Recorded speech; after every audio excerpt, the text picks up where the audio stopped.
You're watching 25 News Now at 10. Good evening and thank you for joining us. I'm Karina Garcia. Don Brubaker has the night off. A local man had his probation revoked and now he's headed to prison for 10 years. He was on probation in May of 2020 for evading an arrest. 34-year-old Chase Ashton Jimenez originally received a 10-year probated sentence in April of 2022. However, he violated the terms of the probation in August of 2023. That's when he was arrested on a child endangerment charge and under the influence of an unknown substance. He was in a vehicle in the parking lot of the Victoria Mall, along with a young child in 100-degree heat. Residents in Victoria complained of a foul odor, which Shamrock Products LLC claimed responsibility for. But many residents are upset with the lack of transparency and communication surrounding the chemical spill. Lawyers have now filed a lawsuit against Shamrock. There's now a legal development related to the Port of Victoria incident. Attorneys from the law firm Cole, Easley & Skiba have filed a lawsuit against Shamrock Products LLC on behalf of residents of Victoria County. This stems from an oil spill that occurred at the Shamrock Products facility on January 3rd. The lawsuit states that Shamrock's negligence played a significant role in the oil spill and accuses the company of failing to contain toxic odorous chemicals, allowing them to enter the atmosphere. We have clients that have had to move out of their houses because the smell is so bad, probably going to end up having to have their homes treated. On January 4th at approximately 5 p.m., an incident at Shamrock Products LLC, a private terminal at the Port of Victoria, resulted in the accidental release of a crude oil and diesel mixture with elevated sulfur content. The Port of Victoria confirmed that around 300 barrels of substance were released, but assured the public it occurred within a designated area. What's even more concerning is that the Victoria Office of Emergency Management says they only received critical information regarding the incident later that evening through an anonymous call. The incident caused a distinct odor, first reported in the southwest region of Victoria County, but the weather patterns that night carried the smell down the Coastal Bend region, reaching as far as Corpus Christi. All of a sudden there was this horrendous odor, and then after that, shortly after that, like moments after that, my eyes began to burn. I felt sort of nauseated. My head was pounding. To me, it was more like a petroleum smell, a heavy petroleum smell. Okay. The lawsuit goes on to say that Shamrock Products neglected to maintain equipment designed to contain these chemicals, failed to properly clean up the area, and violated emission standards set by the Texas Commission on Environmental Quality. 25 News Now has reached out to Shamrock Products for a statement, and we are waiting to hear back.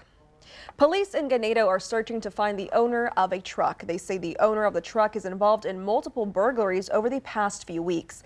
The vehicle is a Dodge Ram 2500 with a back rack, a black toolbox, and a brush guard with lettering on the driver's side door. If you have any information, Ganado Police want to hear from you. Call 361-771-2800. Callers can remain anonymous. 2 warming centers in Victoria are open today. Starting at 5 p.m., Our Lady of Sorrows Trinity Hall, located at 204 West River Street, will be open until 8 a.m. Saturday. Everyone is welcome. The Salvation Army of Victoria headquarters, located at 1302 North Lewis Street, opens as a warming center anytime the temperature drops below 35 degrees or below 30 degrees in wind chill. Adult males are only allowed in the center overnight, but the day center is open to all. And with that, let's take a look at your forecast with meteorologist Scott Pitney. Yeah, Karina, we've got a couple of weather headlines tonight. We've got a freeze warning that starts at 1 a.m. Saturday morning and goes to 9 a.m.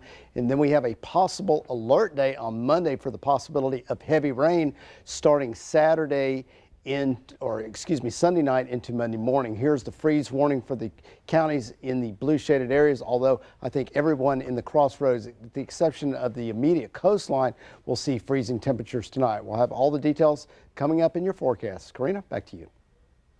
Scott, thank you. A special grand jury has been chosen in Uvalde to investigate the 2022 mass shooting at Robb Elementary School and the police response to it. This marks the first publicly known development in the criminal justice system amid various investigations into the botched law enforcement response. The Uvalde Leader News reported that the jury is expected to spend at least 6 months investigating the case. The news comes a day after U.S. Attorney General Merrick Garland visited Uvalde and delivered a scathing review of the law enforcement response into the shooting.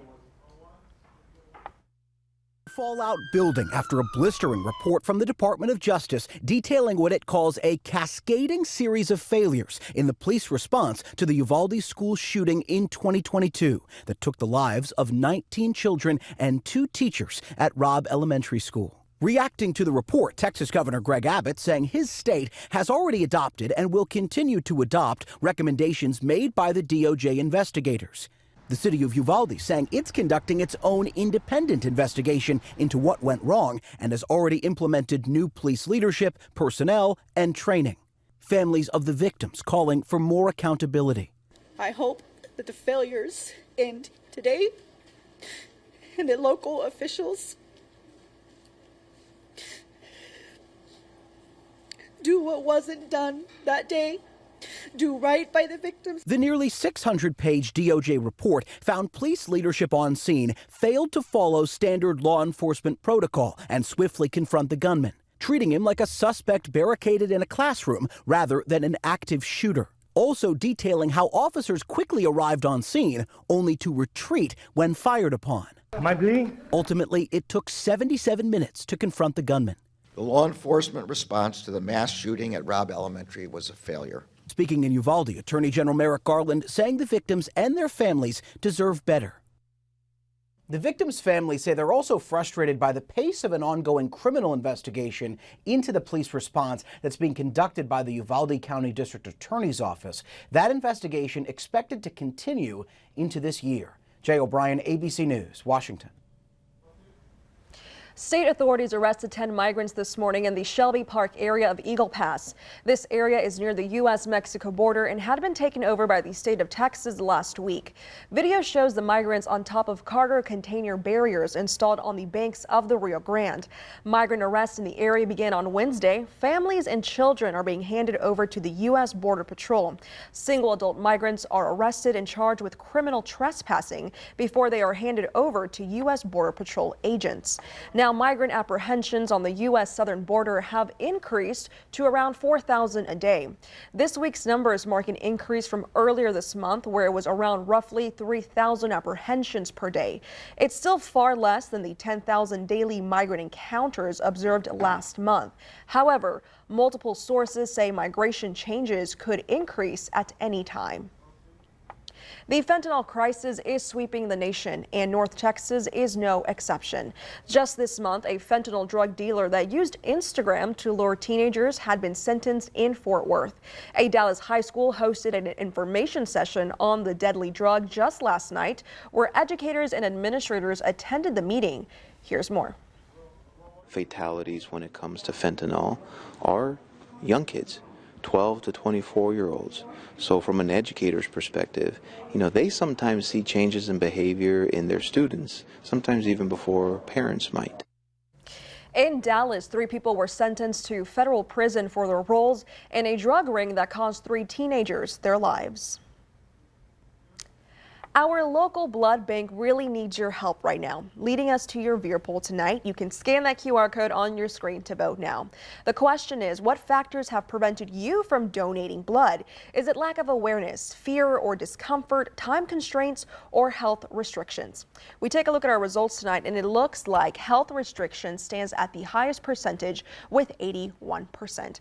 Thank you for voting tonight. Come to crossroadstoday.com/vote to take part. Keep Victoria Beautiful is hosting their Silver City Neighborhood Cleanup on Saturday, February 24th from 9 to 11 a.m. Volunteers will work in teams to help residents move large items and tree limbs to curbs so that they can be picked up.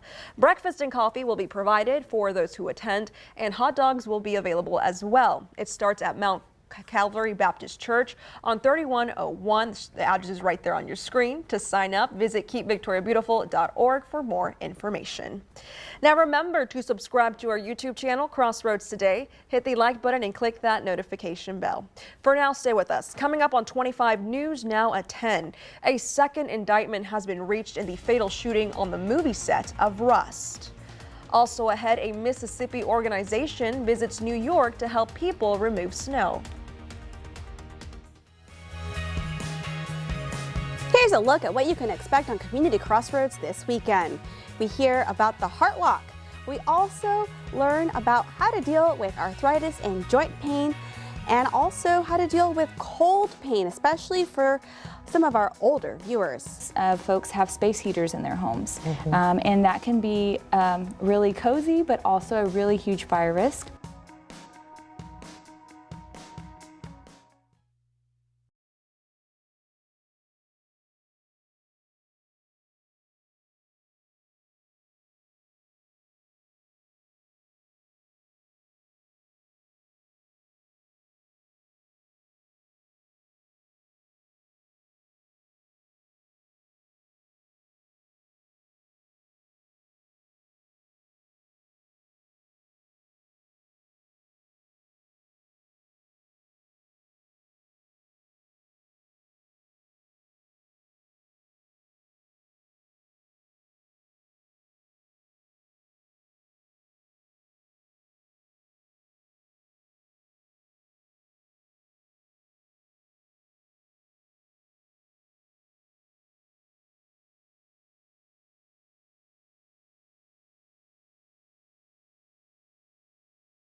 Alec Baldwin indicted by a grand jury on an involuntary manslaughter charge in the 2021 fatal shooting during a rehearsal on the Rust movie set in New Mexico.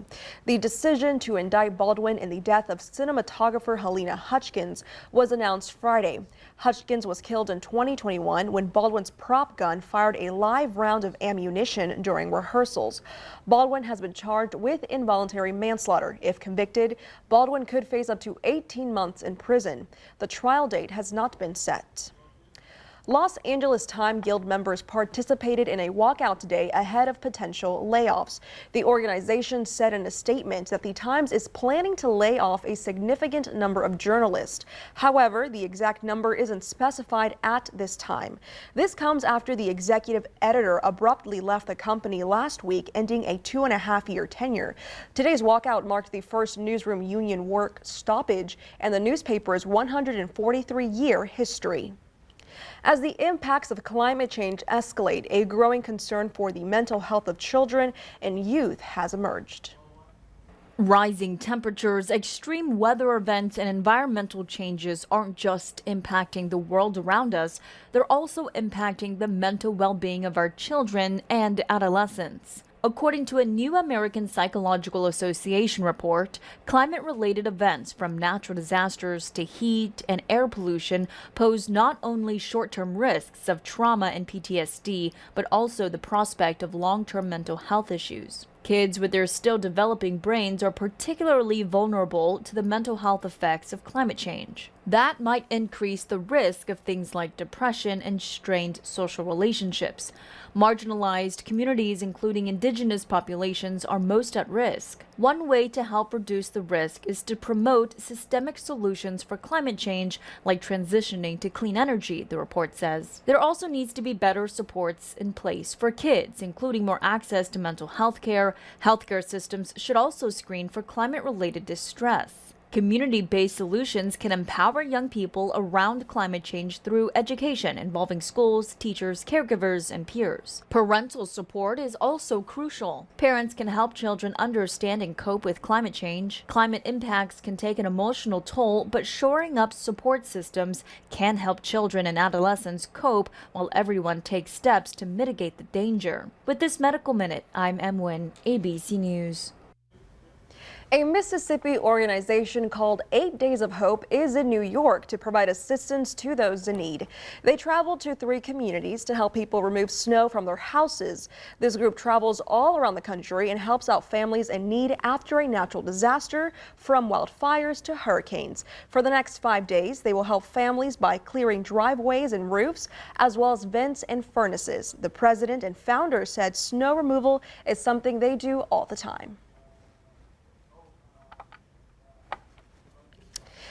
Now, this organization is still looking for more volunteers to help shovel snow and remove snow from roofs, so you won't have to be on a ladder or operate heavy equipment yourself. We have a possible alert day for Monday with heavy rain anticipated. We'll talk about how much rain we expect coming up next in weather.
And welcome back. We have a possible alert day for Monday.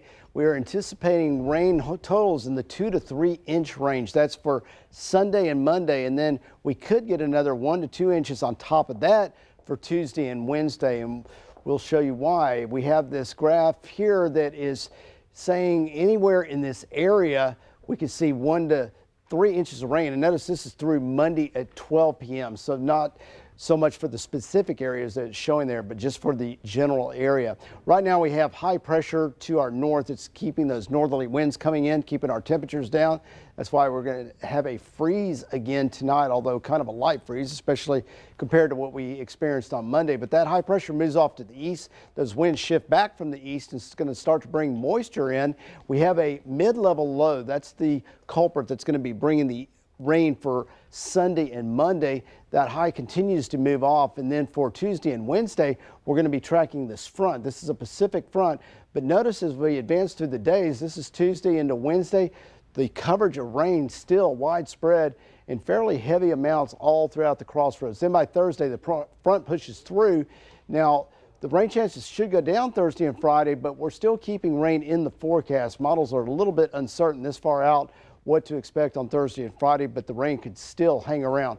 We're going to see the clouds roll in tomorrow, and then by Sunday, this is noon Sunday, we'll start to see that rain with that mid-level low southwest of us moving in our direction throughout the day. And then notice when we get to 10 o'clock Sunday night, widespread coverage around the crossroads with rain. Right now, temperatures in the 30s, upper 30s for most of us, mid 30s for the northern part of the crossroads, and then lower 40s for the coast. And they are going down quickly. Future temperatures for tomorrow morning right along the 59 corridor expected to be at or just below freezing. North of there, upper 20s. South of there, maybe just above freezing, especially those coastal towns like Port Lavaca right along the coast. And then by the afternoon, the temperatures don't get as high. It stays pretty cool tomorrow in the upper 40s. A lot of that is because of that cloud cover, just keeping that cool air trapped. And then for Sunday morning, we are out of the woods as far as freezing temperatures go, and we don't expect any for a while, especially next week. Those high temperatures getting up to near 70. If you are headed out, and I don't advise it, but I know it's the weekend, so some of you boaters will be out there. I got the buoy model here showing northeast winds near 20, and the winds don't really seem to die down. We'll track it through the day. This is Saturday night at 10. We get to Sunday at noon, and those winds just kind of shift from east to southeast, but notice 20 to 25 miles per hour consistent all day for Saturday and Sunday. Closer inland, this is Port Aransas. We have a gale warning. High tide 239, low 429. North winds 25 knots, gusting to 35. Of course, those seas are rough at 3 to 5 feet. 9 a.m. 36 degrees. Right at sunrise, could be closer to freezing. Will be at freezing or just below for sunrise, but then 34 for 9 a.m. in Victoria, 32 staying at freezing all the way till 9 o'clock. 50% chance of rain mostly in the afternoon. The winds die down a little bit then. Possible alert day for Monday with 80% and then high chances of rain all through the rest of the week. Of course, you can download the Crossroads Today app, get the latest in news, weather, and sports at your fingertips, plus sign up for email alerts, and it's free. Here's Zach Brown with sports. Some big games in the Crossroads tonight. I'll have highlights and scores coming up in sports.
The Victoria West Warriors baseball season right around the corner. They have begun practice with an interim coach, that is Jay Perez. 25 News Now Sports has learned that VISD is investigating an incident involving head coach Austin Molinaro. He's still employed at the school. VISD is handling this incident administratively. The Victoria County Sheriff's Office is also conducting its own investigation. Now, on to the Houston Astros, who are no strangers to haters, but they just broke the bank to get one of that is superstar relief pitcher Josh Hader. The deal is 5 years, $95 million, which ESPN reporter Jeff Passan says is the largest value for a relief pitcher in history. The 29-year-old is a 5-time All-Star, having made it each of the last 3 years. He will join Ryan Presley and Brian Abreu on the back end of that bullpen. Will be one of, if not the best 1, 2, and 3 punches in all of baseball. It is the NFL divisional round of playoffs, and you expected the Dallas Cowboys to be playing this week. Then after the loss, you thought maybe Mike McCarthy was out of there. Then, surprised by many, the Cowboys decided to keep him. Here's what he had to say to those loyal Dallas Cowboy fans. Have an unbelievable fan base, and they should be frustrated. We're extremely disappointed. Disappointed for them, disappointed in our performance. But my message would be this: we have established a championship program. It's just not the world championship yet. We know how to win. We know how to train to win. We have the right people, but we have not crossed the threshold winning playoff games. Dallas seems content with running it back, just looking for that postseason success like Coach McCarthy just talked about. But that's going to lead us to your viewer poll. Do you think the Dallas Cowboys made the right decision by bringing back Mike McCarthy? Yes or no? We got about 68 contacts, so dry. 68% say yes, 32% say no. I thought it'd be more like 80% say no. The definition of insanity is doing the same thing again, so just running it back. They're going to probably get the same result. By the way, the Texans do go to Arlington next year, so that might settle some debates as to who the best team in Texas is. And speaking of the Texans, that game tomorrow right here on KAVU at 3:30 p.m. They are in Baltimore. Houston has never won in this round before. They will have to do so against the likely MVP in Lamar Jackson. By the way, Mark Andrews will not be activated.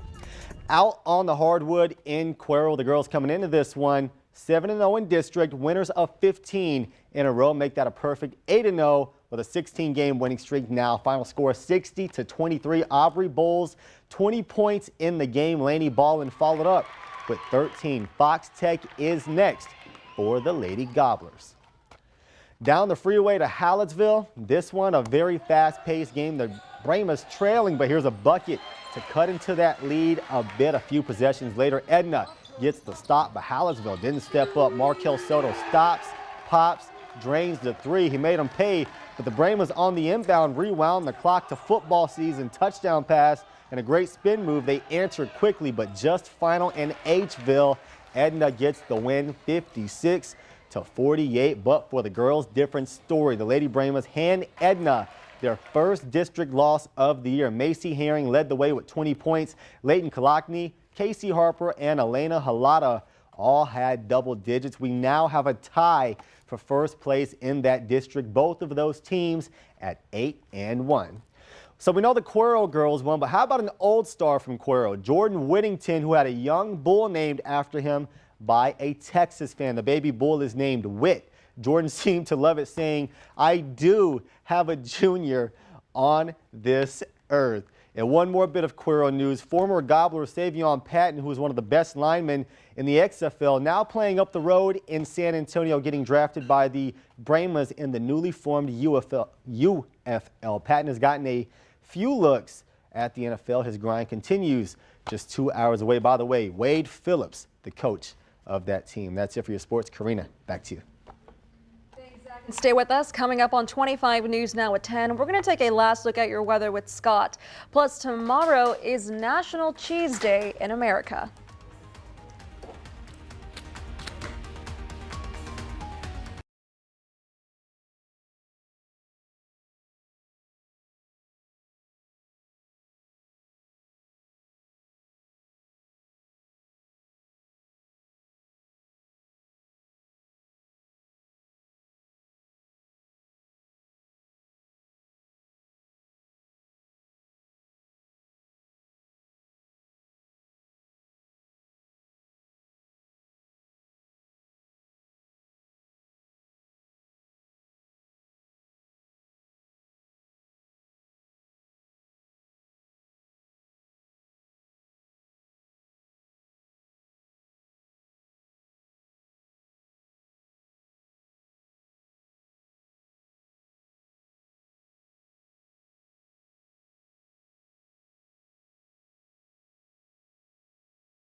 Fans of the Houston Texans are making their way to Baltimore. Snowy weather isn't keeping the dedicated fans from cheering for their team in cold Maryland. Gatherings are underway leading up to Saturday's big game versus the Ravens, and the fans are making it known they've earned they arrived to seek a big playoff win. Now, a set of Winston Churchill's false teeth is expected to fetch up to top $10,000 when it goes on sale in England next month. The former British Prime Minister had several sets of upper dentures specifically constructed to maintain his natural lisp. The auction house holding the sale believes the set was made at the start of World War II. This set first sold in 2010 for nearly $24,000, and the sale takes place February 6th. I'm sorry. How much you think it's going to cost to get the other teeth filled in? Oh my goodness. Imagine buying some teeth. Well, I'm not a dentist, but I got to say, for the 40s, that looked like impressive work there. I mean, there was some mold and some wire, and like I said, I'm no dentist, but to me, they look pretty good. But what could a historian possibly want with Winston Churchill's teeth? Yeah, there could be other things. Just to have? Maybe to wear them. I don't know. Yeah. I don't know what Okay. he wants to do. Yeah, let's go to weather, actually. Great idea. So Conversation. we are looking at a freeze tonight. Last one for a while. Then the rain chances start late Sunday. Possible alert day for Monday. Again, 2 to 3 inches of rain. Check your route before you head out Monday. And then another 1 to 2 inches possible for Tuesday and Wednesday. Little uncertainty with Friday, where we're going to put 50-60% chance in of rain for then. We are going to have rain, folks, so be ready. All righty, thank you, Scott. Now grab the fondue set, order a cheese pizza with a side of mac and cheese, because Saturday, tomorrow, America is celebrating all things cheesy. January 20th is National Cheese Lovers Day, and the earliest record of cheese dates back to 5500 BC. All right, quick, everyone, favorite cheese dish? I would eat it with Winston Churchill's teeth, though. I'll tell you what. Stop. All righty, well, thank you for joining us.